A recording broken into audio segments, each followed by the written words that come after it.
صلوا على النبي محمد.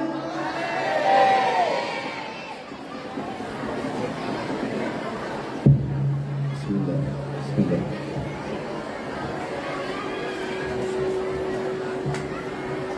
السلام عليكم ورحمة الله وبركاته.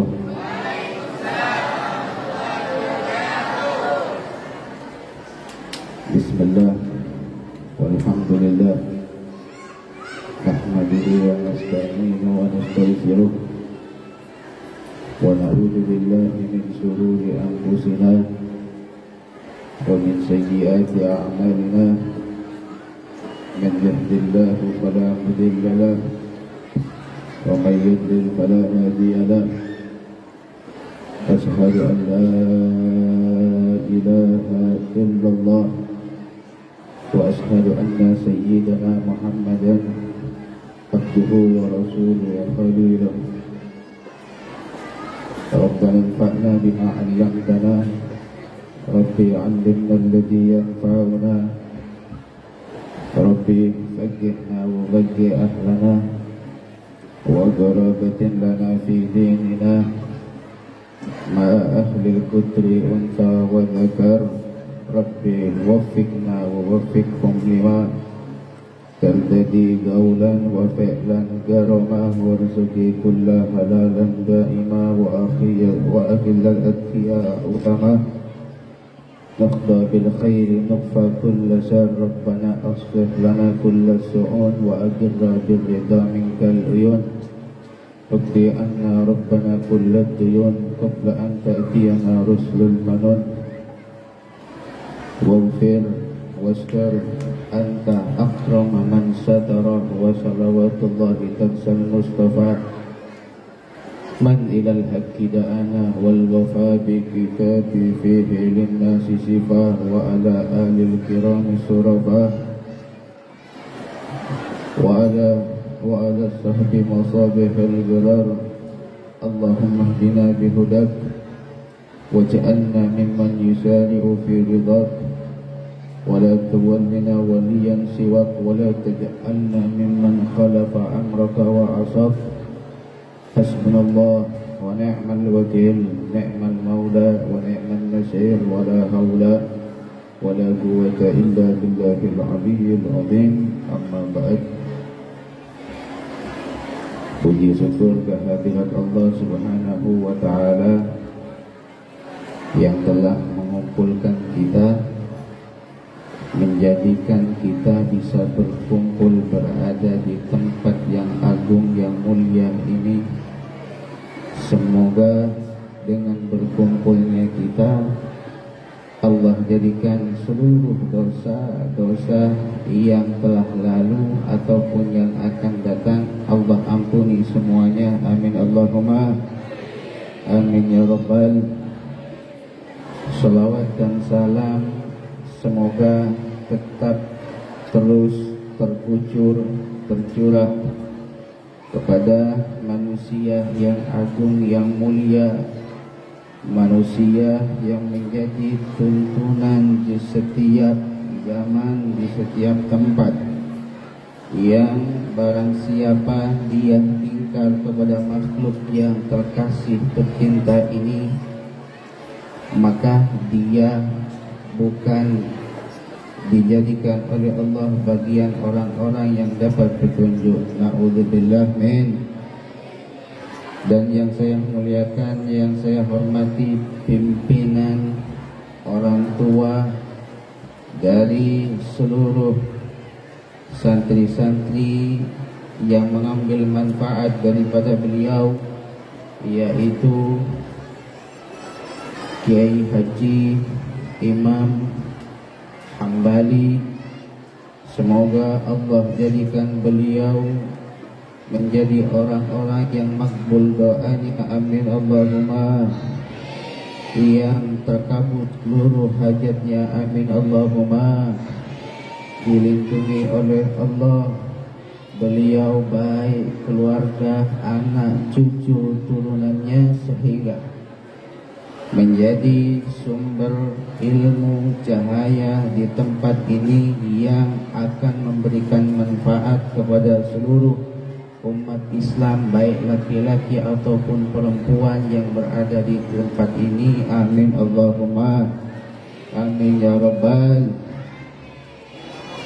Dan juga yang saya hormati, saya muliakan para asatidz wal asatidzah yang berkhidmat berada di pondok Nurul Jadid ini.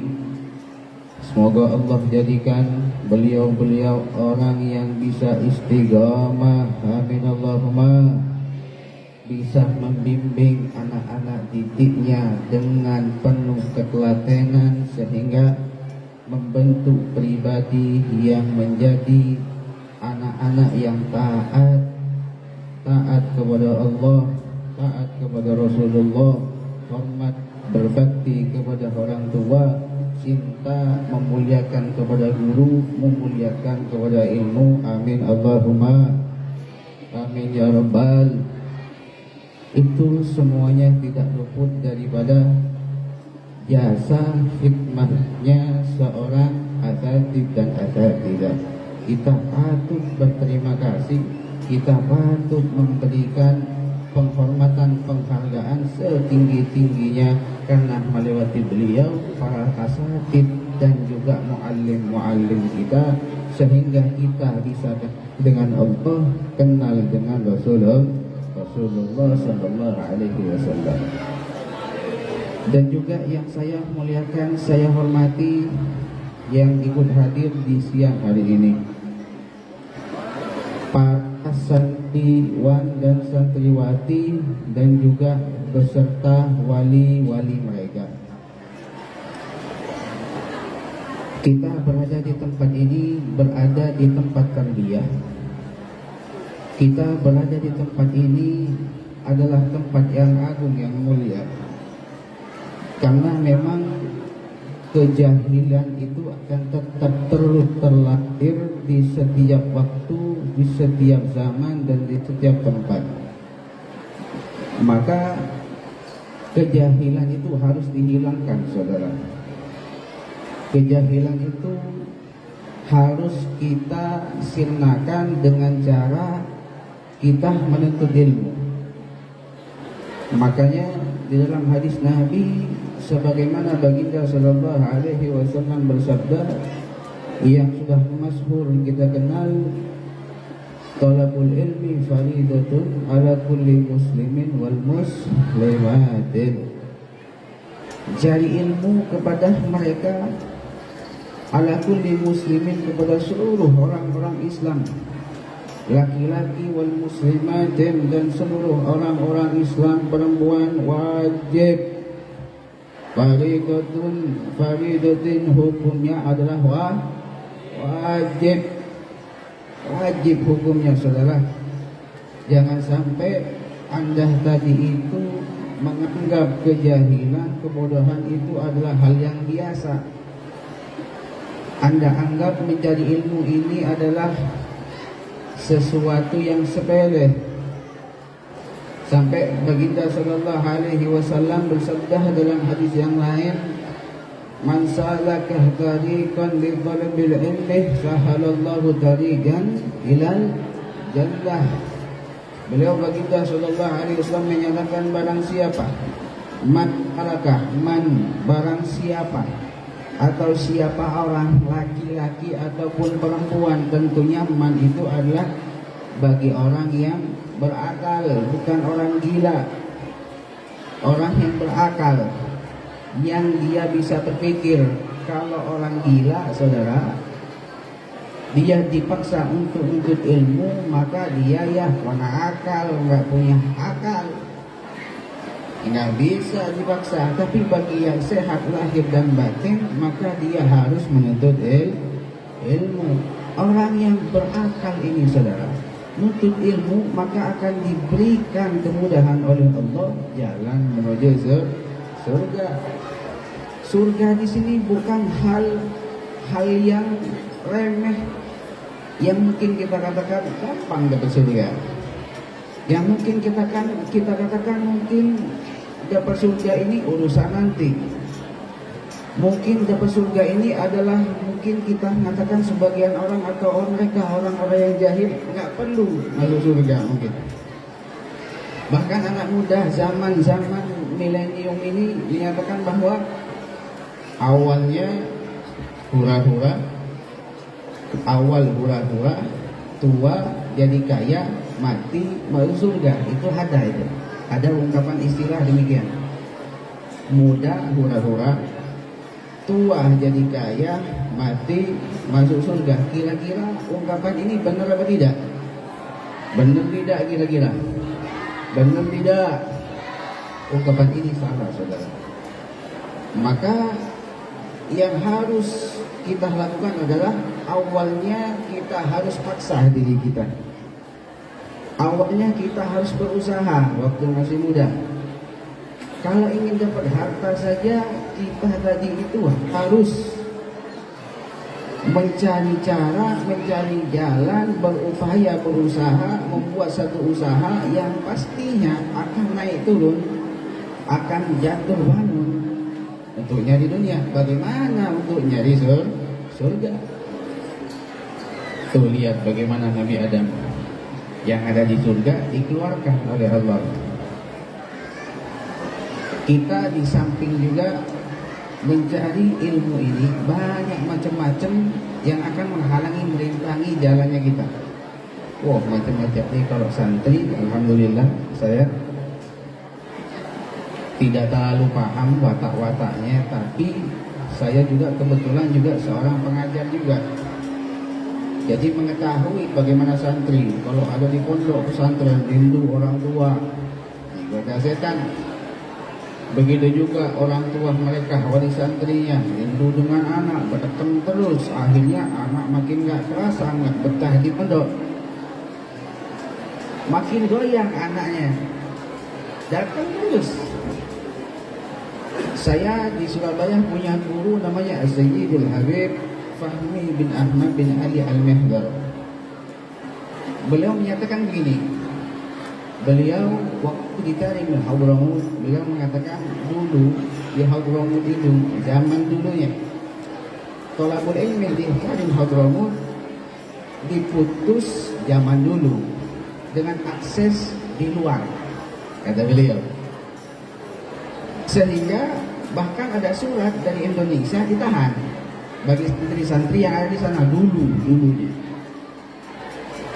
Ditahan yang nggak sampai kabar dari rumahnya, dari orang tuanya, siapa yang meninggal, siapa yang sakit, siapa, nggak sampai kepada mereka, sehingga tidak mempengaruhi, mengurangi kehusuan dalam mencari ilmu. Ini para wali santri dengan santri mesti sadar dan mengerti, untuk mencari ilmu dibutuhkan waktu, keuletan, waktu yang harus dibuang, dan juga tentunya perlu bekal. Maka santri dan orang tua harus bekerja sama.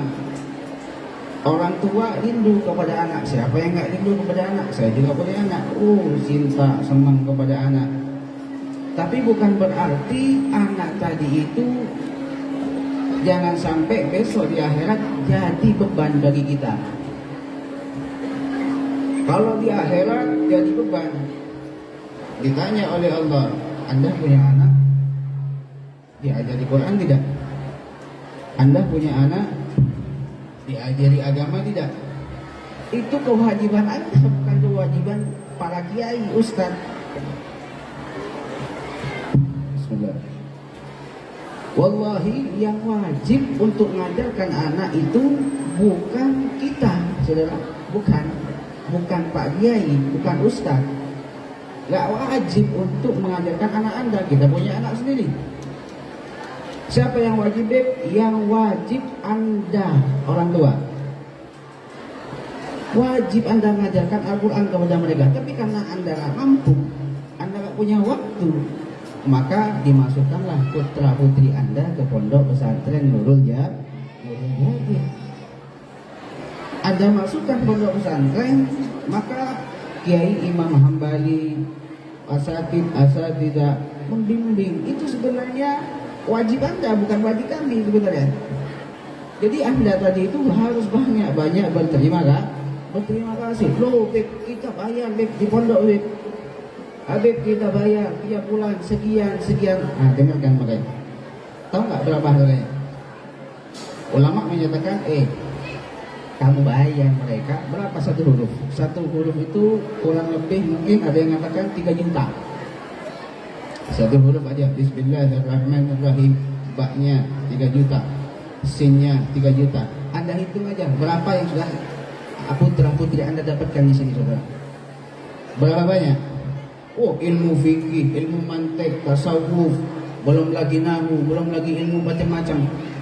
Anda hitung satu huruf aja sekian juta. Pernah dulu diceritakan ada satu anak kiai mondok kepada satu kiai. Satu orang anak kiai diutus oleh abahnya mondok kepada satu orang kiai. Diutus datang ke pondok pesantren, jangan dulu. Diutus setelah sampai di pondok pesantren mau beli kitab. Mungkin nanya sama bapak kiainya, mbah kiainya, berapa kiai satu kitab harganya? Satu kitab harganya 1 ekor sapi. Ulang anak kiai ini nggak jadi mondok.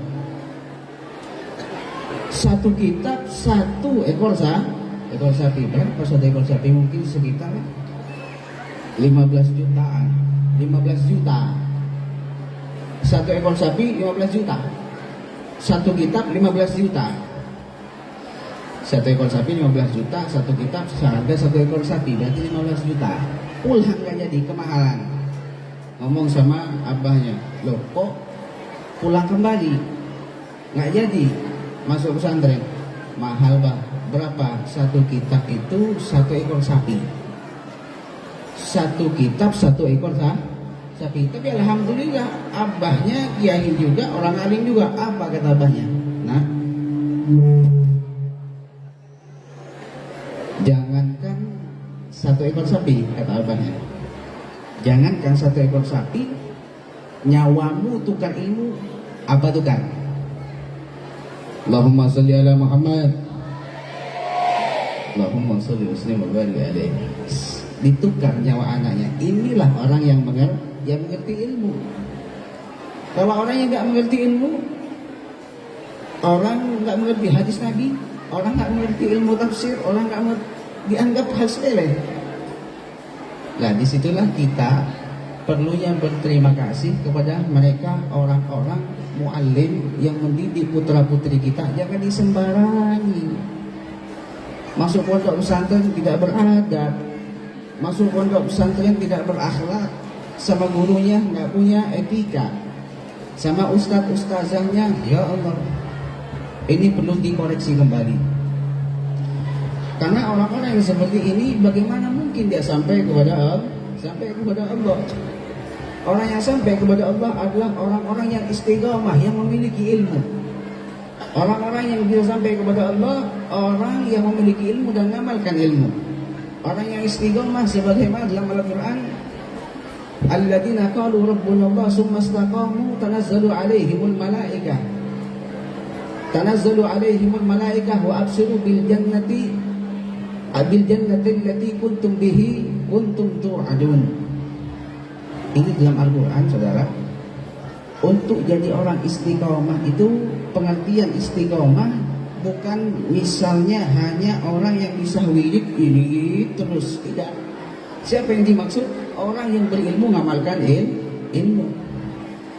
Orang yang kenal kepada Tuhan dan dia mengerti apa yang diperintahkan Tuhan, saudara. Ada orang, dia orang yang kenal kepada Allah dan mengerti apa yang diperintahkan oleh Allah. Ini adalah amilun kamilun. Ini adalah orang yang alim, orang yang sempurna. Ada orang yang dimana orang itu adalah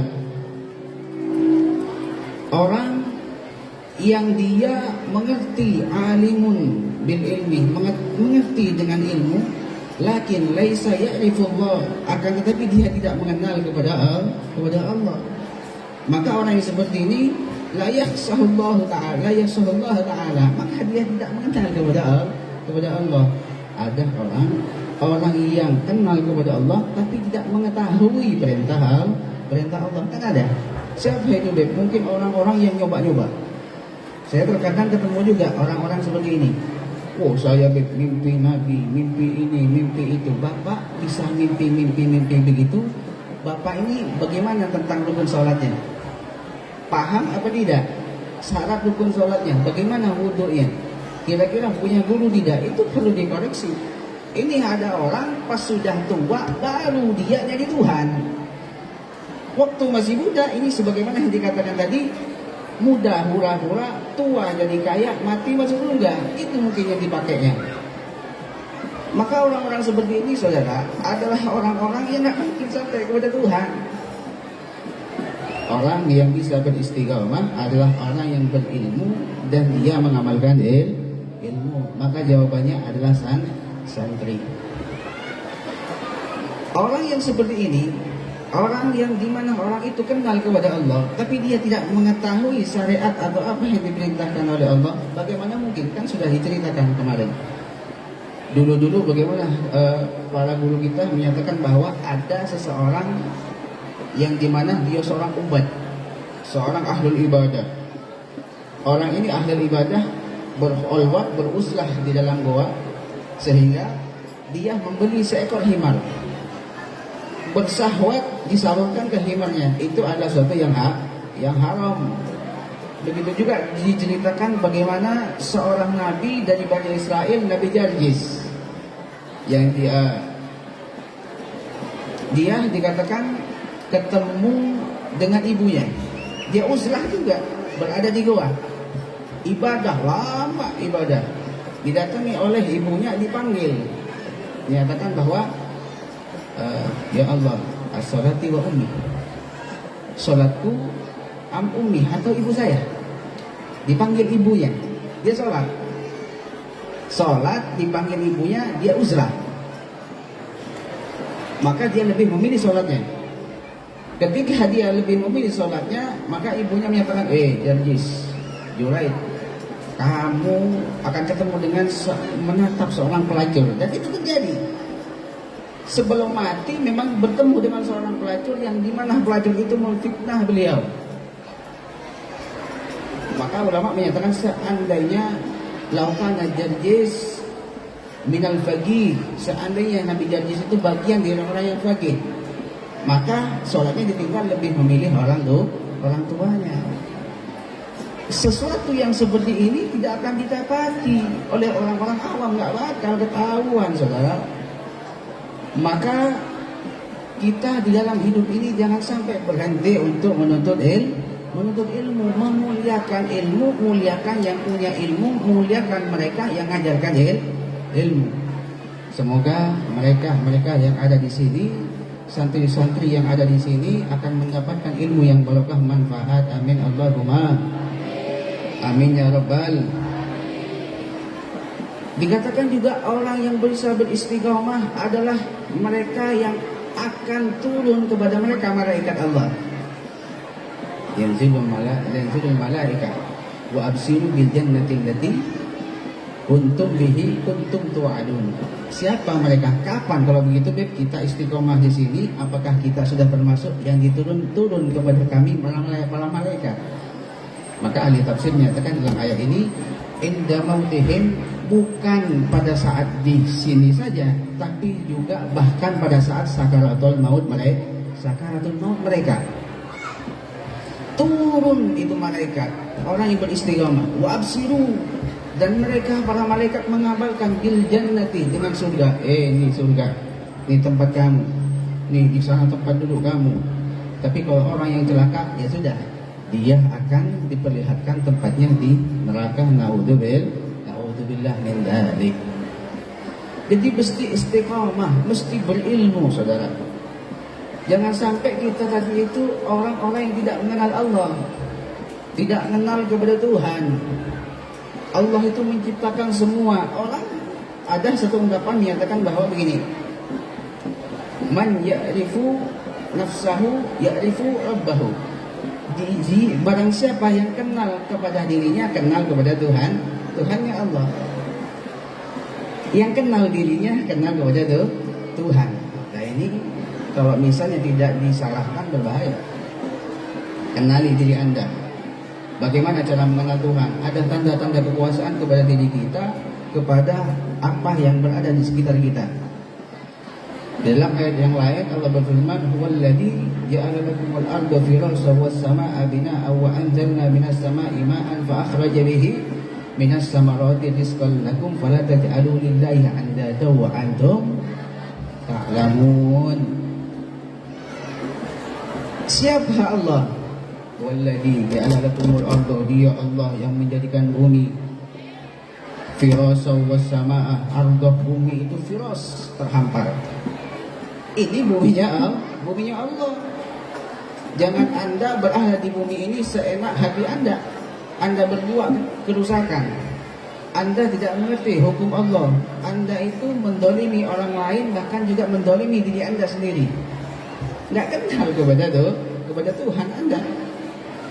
Orang-orang seperti ini orang-orang yang celaka, saudara. Sebelum matinya, maka dia sudah mati duluan. Sebelum mati sudah jadi bangkai duluan. Orang-orang yang seperti ini dia nggak kenal kepada Tuhan. Siapa yang menciptakan bumi?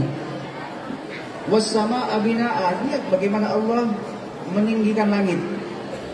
Nggak kenal ya Anda ini kepada Allah. Lihat bagaimana langit Allah, bagaimana Allah menghamparkan bumi ini. Nggak ada rasa. Orang-orang yang tidak bersyukur kepada Allah, dia makan rezeki daripada rezeki Allah. Ya kulut ta'am, dia makan makanan tapi laisa di bismillah, dia nggak ada mengucapkan bismillah. Wa ba'du laisa bisukri 'ala Allah, dia nggak ada bersyukur kepada Allah, lupa kepada Tuhan. Orang kalau dia tadi itu tidur, saudara, masih enak bisa dibanguni. Tapi kalau orang-orang yang pura-pura tidur, gimana cara bangunnya? Mungkin kalau santri silam lah mungkin. Orang tidur bisa dibanguni. Tapi kalau orang yang pura-pura tidur, dibangunin tidak bangun orang ini. Maka orang-orang seperti ini ya sudah atas kudrat dan iradat daripada Allah. Di orang-orang yang seperti ini lupa kepada Tuhan. Siapa yang menjadikan langit? Wa yanzilu minas sama'i ma', siapa yang menurunkan daripada langit berupa air hujan. Fa akhraja bihi minas samarati rizqan lakum, dengan air hujan itu mengeluarkan daripada pohon-pohon buah-buahan. Sadar nggak kita? Makan buah nih, depan kita nih ada buah duku, ada buah jeruk. Ini daripada Allah. Loh, saya yang beli, Beb. Saya yang beli. Kalau bukan karena dari atas kudrat iradah daripada Allah, nggak bakal ada nasi yang kita makan. Kira-kira nasi itu kita yang menjadikan atau Allah yang menjadikan? Kira-kira nasi yang kita makan Allah yang menjadikan atau kita yang menjadikan? Allah yang menjadikan. Kapan Allah bikin nasi? Sebenarnya saudara, mungkin logika kita menyatakan nasi itu, Beb, itu beras kita yang beli. Di sini mungkin ada yang petani, mungkin kalau orang Jawa ini biasanya ada juga yang petani ya, ada juga yang tambah ikan mungkin. Coba perhatikan nasi yang ada di piring kita yang kita makan. Nasi yang kita makan itu kalau bukan karena kudrat daripada Allah, nggak bakal ada.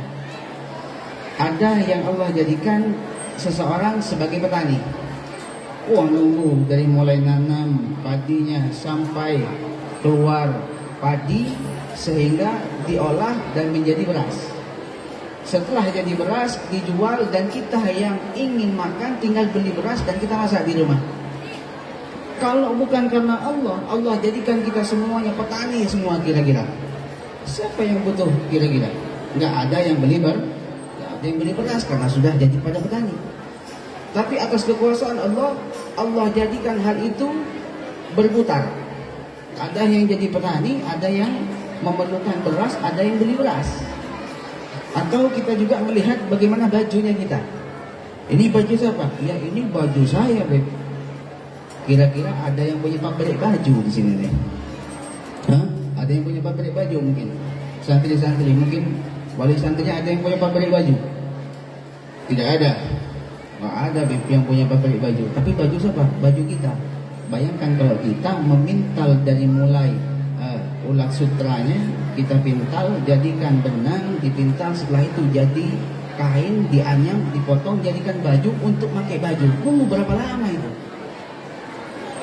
Tapi atas izin daripada Allah, kita cukup punya duit, kita pergi ke pasar, beli baju dan kita pakai.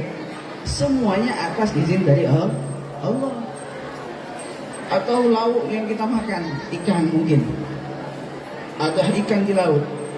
Kira-kira ikan di laut itu yang kita makan ada di piring kita, mulai dari kecil sampai tua, kita tadi itu ada nggak ngasih makan mereka?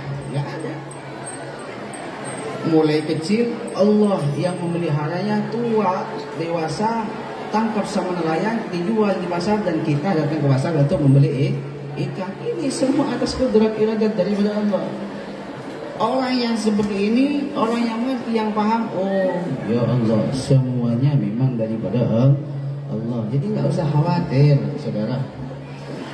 Nggak usah khawatir kita itu kekurangan rezeki. Kenalkanlah diri kita kepada Allah melalui guru-guru kita, sehingga kita tadi itu orang yang mengerti kepada Allah. Jangan sampai kita hidup di atas bumi Allah, nggak kenal dengan Tuhan.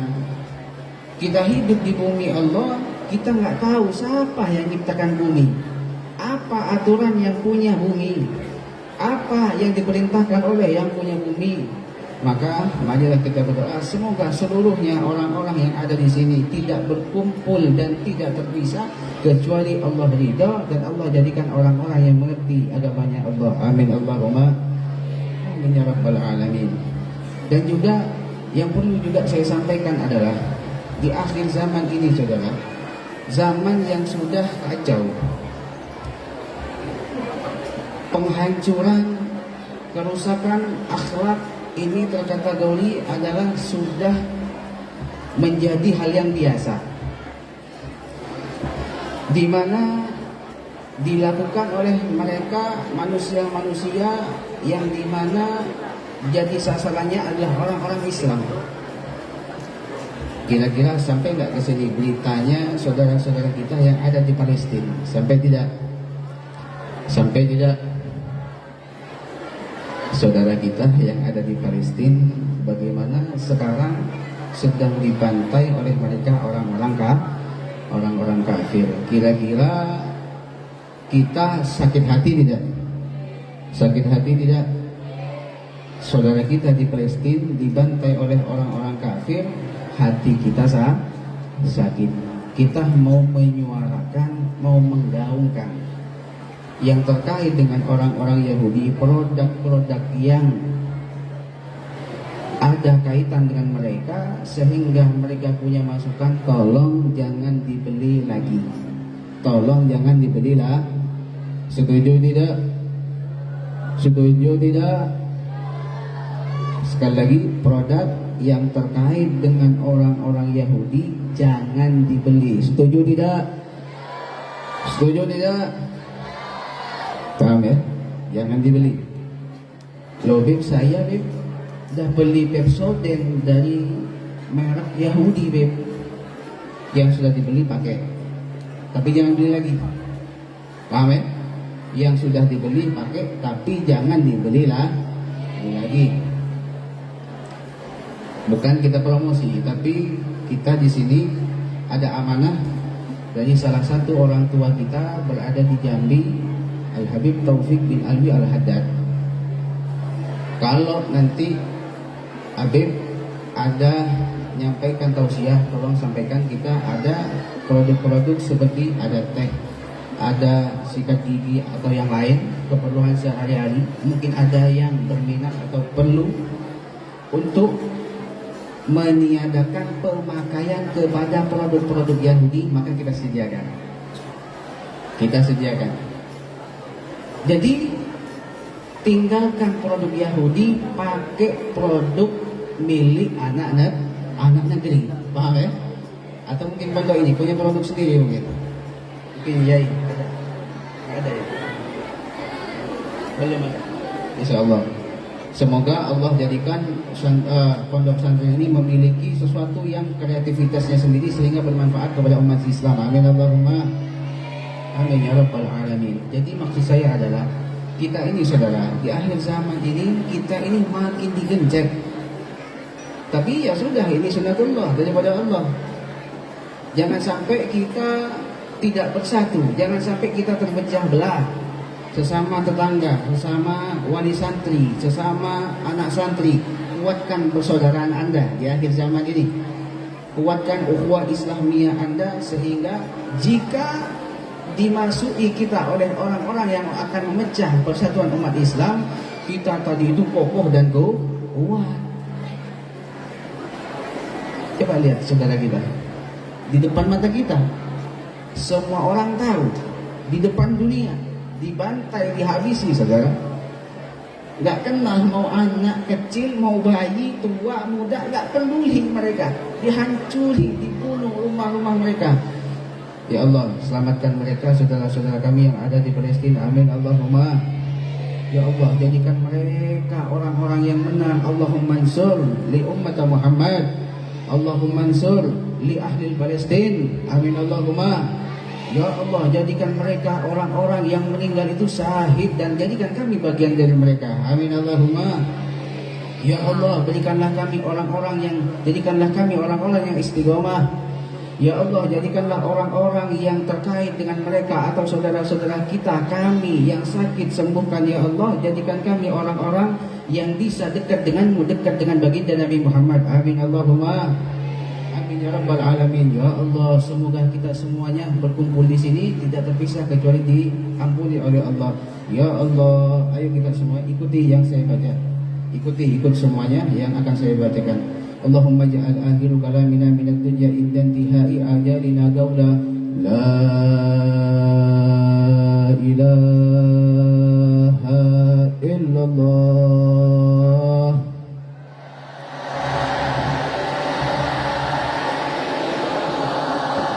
La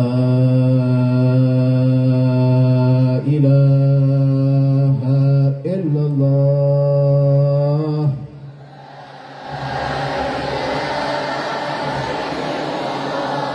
La ilaha illallah.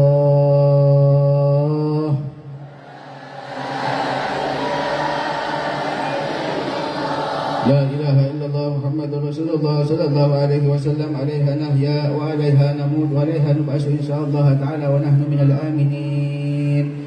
Allahumma ja'al akhir kalamina minad dunya inda dihajalna qawla la ilaha illallah Muhammadur Rasulullah sallallahu alaihi wasallam. Allahumma kama ahyaitana biha fa'amitna biha ghairal maftunin wala dhalin wala mughayyirin wala mughaddirin wa anta hasbuna wa ni'mal wakeel ni'mal maula wa ni'man nasir wa la haula wa la quwwata illa billahil aliyyil azim fi kulli lahzatin abadan adadil lahzati walhamdulillahi kama yuhibbu adan ni'mah fi kulli lahzatin abadan adada khalqihi wa nafsihi wa sanatansih wa mudada kalimati. Yang sedikit ini semoga bermanfaat. Al-afu minkum. Assalamualaikum warahmatullahi taala wabarakatuh.